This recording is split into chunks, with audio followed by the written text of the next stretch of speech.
आखिर Google maps हम Indians को गलत रास्ता क्यों दिखा रहा है और हमें कभी भी गर्म चाय और कॉफी क्यों नहीं पीनी चाहिए। साथ ही साथ एक ऐसी मिस्टीरियस बुक जिसके बारे में जानने के बाद आपकी रूह भी जरूर कांप जाएगी। तो हाय गाइस, मैं हूं आकाश और आज की वीडियो होने वाली है काफी ज्यादा इन्फॉर्मेटिव। तो अभी तक अगर आपने इस चैनल को सब्सक्राइब नहीं किया है तो इस चैनल को सब्सक्राइब कर उस बेल आइकन को प्रेस जरूर कीजिएगा। गाइस चलो अभी ना मैं आपको एक लाइफ चेंजिंग हैक बताता हूं। देखो नॉर्मली हमारे और आपके जैसे इंसानों के सामने जब भी कोई परेशानी आती है तो हम क्या करते हैं भाई, नॉर्मली हम रूम में एक साइड में बैठ जाते हैं और रूम में इधर उधर देखते हुए उस परेशानी का जो है सॉल्यूशन ढूंढने लगते हैं। मतलब एक तरीके से वो प्रोसेस होती है ना कि यार ऐसा होगा तो वैसे करेंगे, व्हाटएवर। लेकिन आप है ना एक काम करना, इस वीडियो के खत्म होने के बाद जितने भी ज्यादा सक्सेसफुल लोग हैं ना उनकी डॉक्यूमेंट्रीज को देखना। एंड इवन मैं आपसे बोलूंगा कि डॉक्यूमेंट्री से भी कहीं ज्यादा उन्होंने जो बुक्स लिखी हैं आप उनको पढ़ना। उन सभी में एक सिमिलैरिटी आपको जरूर देखने को मिलेगी और वो ये है कि जितने भी ये सक्सेसफुल लोग हैं ना ये इंटेंशनली जब भी किसी भी प्रॉब्लम के सॉल्यूशन को देखते हैं या सोचते हैं तो उस प्रोसेस के दौरान ये अपनी आंखों को बंद कर लेते हैं।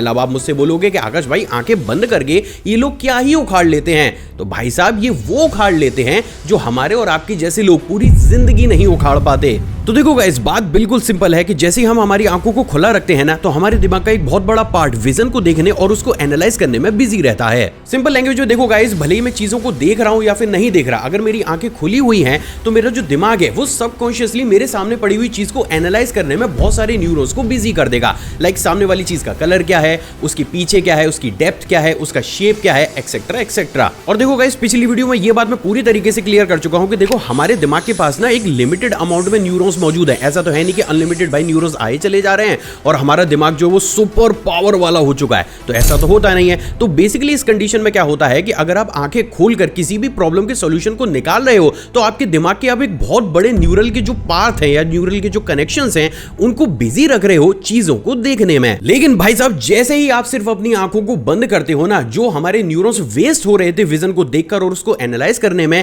वो भी सीधा का सीधा अपनी एनर्जी अब देंगे आपकी किसी भी प्रॉब्लम को सॉल्व करने में। और इस कंडीशन में क्या होगा कि जब भी आप इस तरीके से किसी भी प्रॉब्लम के सॉल्यूशन को निकालेंगे तो ना सिर्फ वो जल्दी निकलेगा बल्कि वो बेहतरीन तरीके से निकलेगा, क्योंकि एक्चुअली में आपने अपनी दिमाग की पावर को सही जगह पर फोकस किया है। एंड मेडिकल साइंस भी इस चीज को पूरे ही तरीके से प्रूव भी करता है। तो नेक्स्ट टाइम अगर आप किसी भी प्रॉब्लम में जाते हो तो सिर्फ मेरे कहने से ही उस प्रॉब्लम का जब सॉल्यूशन आप निकालें तो अपनी आंखों को बंद कर लें। मैं लिख कर दे सकता हूं उसका जो सॉल्यूशन होगा वो ना सिर्फ जल्दी निकलेगा बल्कि एक से एक बेहतरीन सॉल्यूशन आपके सामने आएंगे। गाइस, क्या आपको पता है कि इस दुनिया में बहुत बड़े बड़े ऐसे रिसर्चर्स भी मौजूद हैं जो आज भी ये मानते हैं कि हमारी इस धरती पर बहुत से ऐसे लोग मौजूद हैं जिनके कनेक्शन धरती पर जो स्पीशी है ना उससे अलग हटकर किसी भारी सभ्यता से हैं।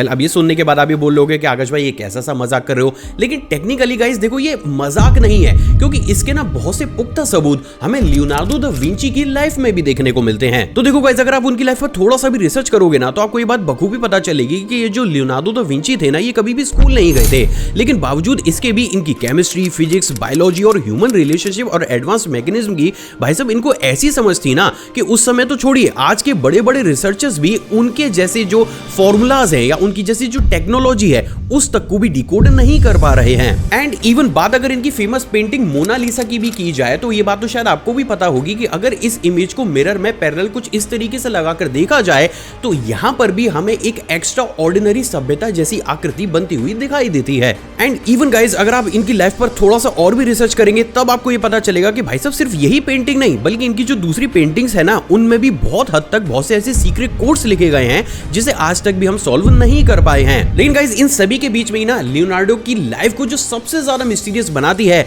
वो है उनके द्वारा लिखी गई कोडेक्स लेसिस्टर बुक। एक्चुअली गाइस देखो, इस बुक के बारे में ये कहा जाता है कि भाई लियोनार्डो ने जितनी भी इंफॉर्मेशन को इस बुक के अंदर लिखा है ना उनको वो इंफॉर्मेशन किसी भारी सभ्यता के द्वारा दी गई थी। क्योंकि देखो प्रैक्टिकली इस बुक के अंदर जिस साइंस या ह्यूमन साइकोलॉजी की बात की गई है ना भाई साहब आज की डेट में हमारे रिसर्चर्स उसको प्रूव कर रहे हैं। तो ये कैसे पॉसिबल हो सकता है कि एक इंसान जो कभी स्कूल तक नहीं गया हो उसने इतने साल पहले इतनी एडवांस साइंस को डिकोड करके ही लिख दिया। अब देखो भाई साहब, उससे भी ज्यादा कोई एक इंटरेस्टिंग बात बताता हूँ। हुआ क्या कि साल 1994 में ना एक ऑक्शन में इस बुक को हमारे बिल गेट्स ने $30.8 मिलियन में खरीदा था, जिसके बाद बहुत से लोगों ने इस बात पर भी क्वेश्चन उठाया था कि भाई एक इंसान एक बुक के लिए इतनी बड़ी रकम चुका ही क्यों रहा है। बट इंटरेस्टिंगली एक बात जो किसी ने भी नोटिस नहीं करी वो ये है कि अगर आप बिल गेट्स की भी सक्सेस वाली टाइमलाइन पर अगर आप नजर डालोगे ना, तो भाई साहब इस बुक के परचेज करने के बाद बिल गेट्स ने रैपिडली टेक्नोलॉजी में वो महारत हासिल करी है जो शायद बाकी दूसरे इंसान नहीं कर पाए। हालांकि देखो गाइस, प्रैक्टिकल बात तो ये है कि सच क्या है ये शायद पूरी जिंदगी हमारे सामने बाहर ना आ सके, लेकिन काफी हद तक अगर आप इन सारी चीजों को मिलाकर देखोगे तो आप ये कह सकते हो कि आज की डेट में जो हम कंप्यूटर में विंडोज का इस्तेमाल करते हैं या बहुत सी एप्स या सॉफ्टवेयर का यूज कर रहे हैं ना, एक्चुअली में ये हो सकता है कि उसकी बेस टेक्नोलॉजी या बेस फंडामेंटल्स को हम इंसानों ने नहीं बल्कि किसी भारी सभ्यता ने लिखा हो। गाइस, अगर आप एक डॉग लवर है ना तो आपने बहुत सी अलग अलग डॉग ब्रीड्स के बारे में तो जरूर सुना होगा, लेकिन क्या आपको पता है कि हमारी धरती पर एक ऐसी डॉग ब्रीड भी मौजूद है जिसे रिसर्चर्स दुनिया की सबसे ज्यादा मिस्टीरियस डॉग ब्रीड मानते हैं।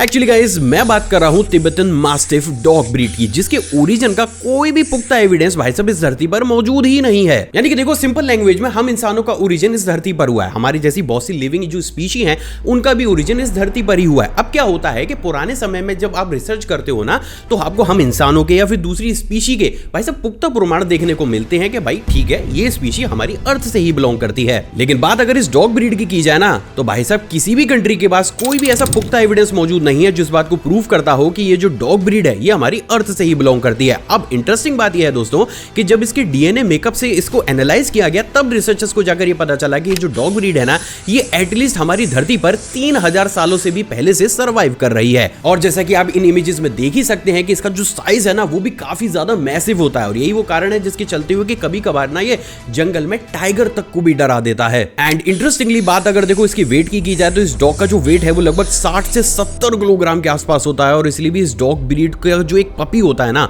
उसको लगभग 15 करोड़ रुपए में बेचा जाता है। मतलब सीरियसली गाइस, हमारी जो अर्थ है ना भाई साहब ये भी एक से एक रहस्यों से घिरी हुई है।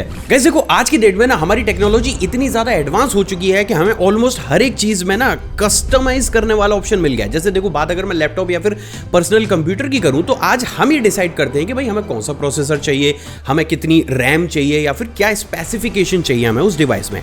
लेकिन बात अगर स्मार्टफोन की जाए तो भाई देखो, स्मार्टफोन इंडस्ट्री इंडिया के अंदर ना भाई साहब दुनिया की दूसरी सबसे बड़ी स्मार्टफोन इंडस्ट्री है, लेकिन बावजूद इसके भी यहां पर हमें ये फ्रीडम भाई देखने को नहीं मिलता। मतलब आज की डेट में भाई मैं ये डिसाइड नहीं कर रहा हूं कि मेरे फोन में कितने मेगापिक्सल का कैमरा होगा, मुझे प्रोसेसर कितना चाहिए, मुझे बैटरी कितनी बड़ी चाहिए।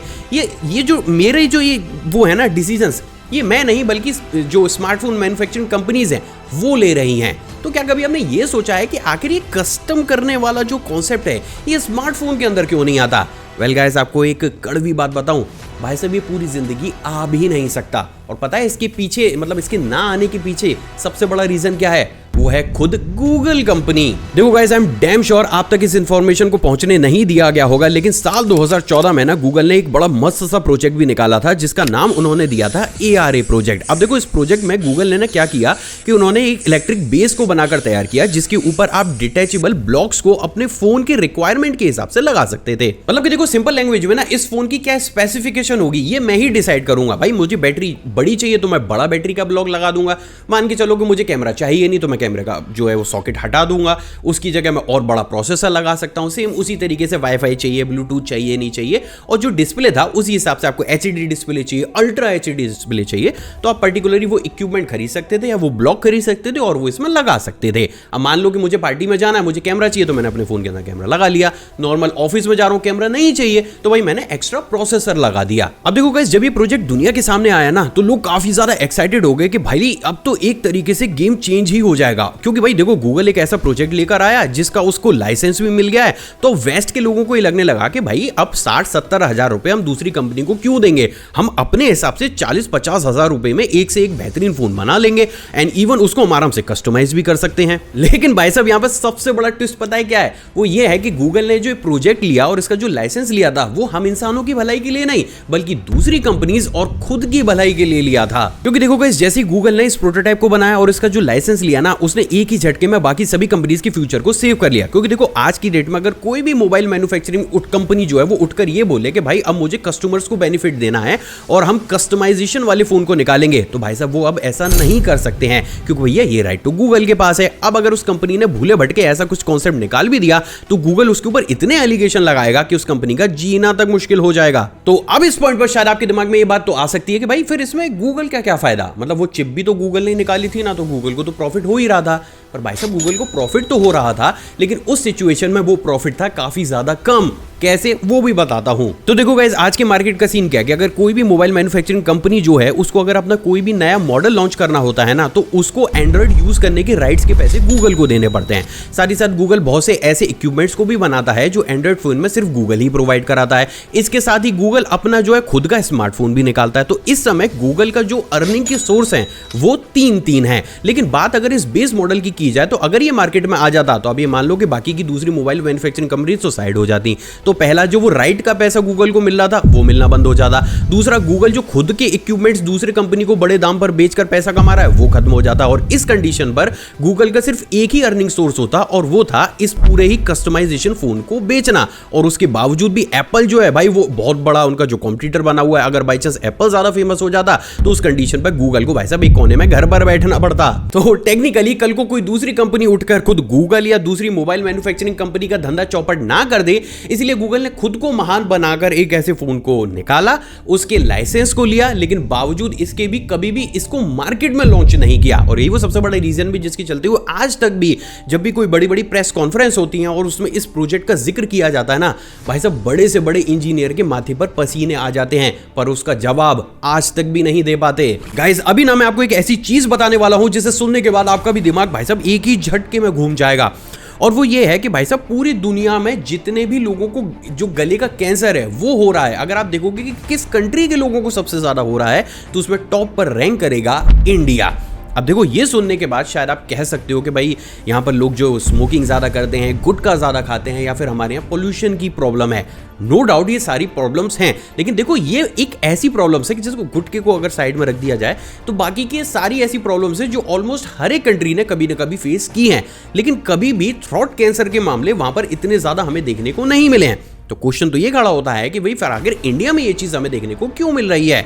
तो वेल गाइस, इसके पीछे का जो सबसे बड़ा रीजन है ना वो है गर्म चाय और कॉफी पीना। अब देखो गाइस, जो चीज मैं आपको बताने वाला हूं भाई साहब मैं क्लियरली बता देता हूं कि ये मेरे शब्द नहीं है बल्कि वर्ल्ड हेल्थ ऑर्गेनाइजेशन का ऑफिशियल स्टेटमेंट है, जिसके अकॉर्डिंग अगर आप 65 डिग्री सेल्सियस से ज्यादा गर्म चाय या फिर कॉफी को पीते हैं ना तो ये हमारे गले में मौजूद एसोफेगस को डैमेज करने का काम करती है। और भाई साहब अगर ये डैमेज हो जाता है ना तो किसी भी इंसान के स्ट्रेट 80% चांसेस हो जाते हैं थ्रोट कैंसर होने के। और भाई लोगों, ये कहानी सिर्फ यहीं तक ही नहीं थमती है, क्योंकि जैसे ये गरम गरम चाय हमारे स्टमक में एंट्री करती है ना, ये हमारे स्टमक में मौजूद एक लाइनिंग होती है पतली सी, जिसको हम सिंपल लैंग्वेज में झिल्ली भी बोल देते हैं, उसको भी डैमेज करने का काम करती है। और जब वो झिल्ली डैमेज हो जाती है तो उसकी वजह से हमारे जो स्टमक है उसमें एसिड का प्रोडक्शन बढ़ जाता है। और ये वो सबसे बड़ा रीजन भी है जिसके चलते हुए आपने बहुत से लोगों के मुंह से सुना होगा कि भाई अक्सर जब भी वो चाय या फिर कॉफी को पीते हैं तो उन्हें अक्सर एसिडिटी होने लगती है। तो अब यहाँ पर बहुत से लोग मुझसे एक क्रॉस क्वेश्चन कर सकते हैं कि भाई मैं तो कभी ऐसी गर्म चाय पीता ही नहीं हूं। तो देखो, ऑन एन एवरेज जब भी पैन में चाय बनती है और उसको कप में पोर किया जाता है ना,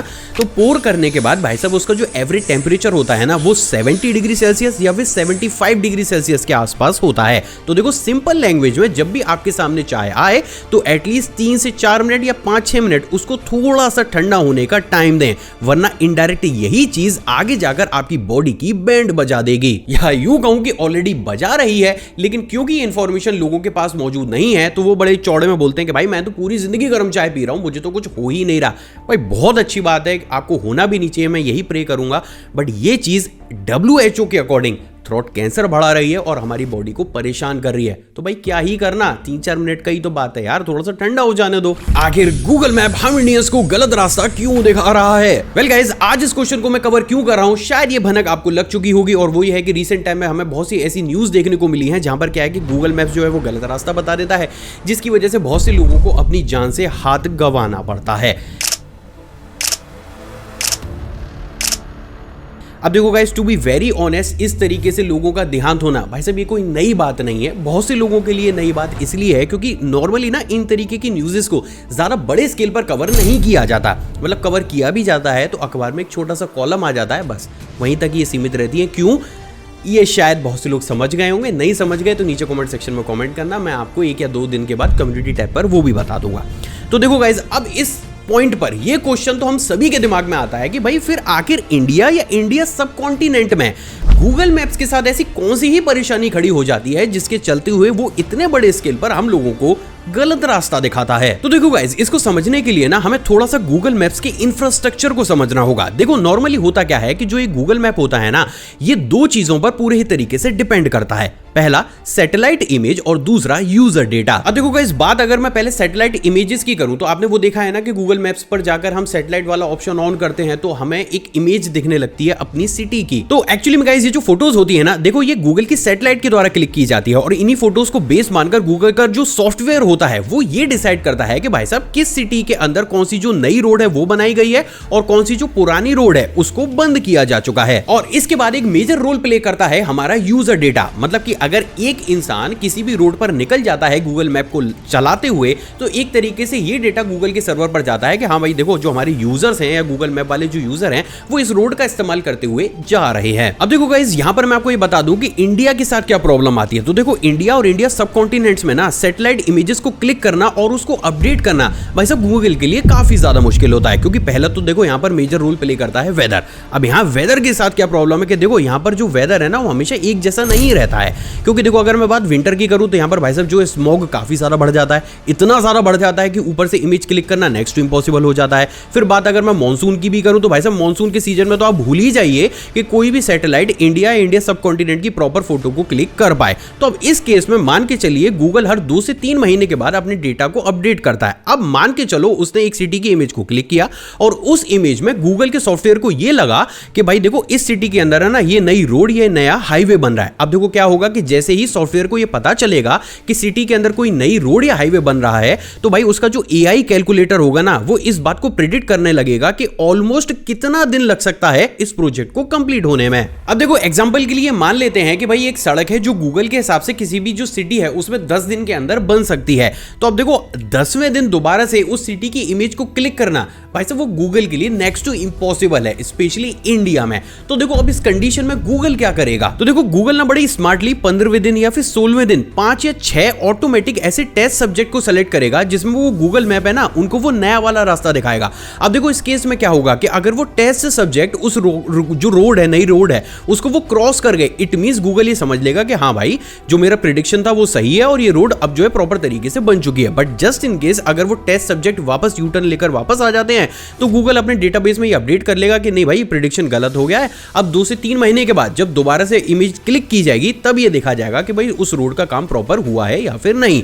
अब देखो नॉर्मली होगा क्या कि 1000 लोग हैं या 2000 लोग हैं जो उस एरिया से निकल रहे हैं जिनको टेस्ट सब्जेक्ट नहीं बनाया गया है, उनको क्या लगेगा कि भाई गूगल मैप ने बिल्कुल सही रास्ता दिखाया है। लेकिन वो 5 लोग या 10 लोग जिन्हें गूगल ने ऑटोमेटिक टेस्ट सब्जेक्ट बनाया है, भाई उनके लिए तो गूगल ने गलत रास्ता ही दिखाया है ना। और देखो यहीं पर ही सबसे बड़ी प्रॉब्लम तब क्रिएट हो जाती है जब बाई चांस उन टेस्ट सब्जेक्ट्स में से किसी भी एक इंसान का एक्सीडेंट हो जाता है और उसको इस दुनिया से अलविदा कहना पड़ता है।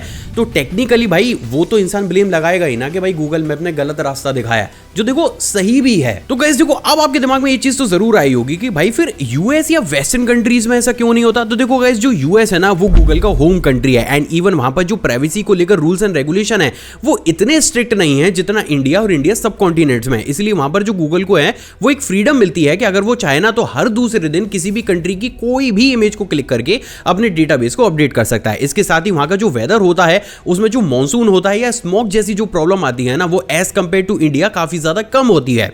इसके साथ ही आपने देखा होगा स्ट्रीट व्यू हमारे यहाँ चलते हैं भाई साहब, उनको इंडियन सड़कों पर चलाने के लिए ना बहुत लंबा पेपर वर्क करना पड़ता है। लेकिन बात अगर वेस्टर्न कंट्रीज की जाए तो वहां पर देखो आप चाहो तो ड्रोन उड़ा लो, चाहो तो कोई स्पेसिफिक व्हीकल को आराम से वहां पर स्ट्रीट व्यू की तरह इस्तेमाल कर लो, क्योंकि वहां पर पेपर वर्क काफी ज्यादा कम होता है। तो ये सारी चीजें ना काफी स्मूथली गूगल के डेटा को अपडेट करती रहती हैं। और इसलिए भी देखो गाइस इन कंट्रीज में क्योंकि गूगल के पास हर दूसरे दिन की एक इमेज है ना, तो वहां पर उसको वो टेस्ट सब्जेक्ट नहीं बनाना पड़ता यूजर डेटा को कलेक्ट सेट करने के लिए, क्योंकि टेक्निकली वहां का जो एआई सिस्टम है वो खुद ही देखता है कि हाँ भाई ये रोड इतना कंस्ट्रक्टर जो हो चुकी है, इतना नहीं हो चुकी है, तो वहां पर उसको वो टेस्टिंग सब्जेक्ट बनाने की जरूरत नहीं पड़ती। और यही वो सबसे बड़ा रीजन है जिसके चलते हुए वेस्ट में इन तरीके के इंसिडेंट्स ऑलमोस्ट ना के बराबर हमें देखने को मिलते हैं। लेकिन देखो बात अगर इंडिया की करूं तो 6 से 7 महीने तो भाई यहां पर ऑलमोस्ट समय लगता ही है फोटोग्राफ को अपडेट करने में। लेकिन कुछ एरियाज तो ऐसे भी हैं जहां पर 2 से 2.5 साल भी लग जाते हैं, और खुद गूगल का ये ऑफिशियल स्टेटमेंट है कि भाई हम इतना फ्रीक्वेंटली इंडिया के डेटा को अपडेट कर नहीं पा रहे,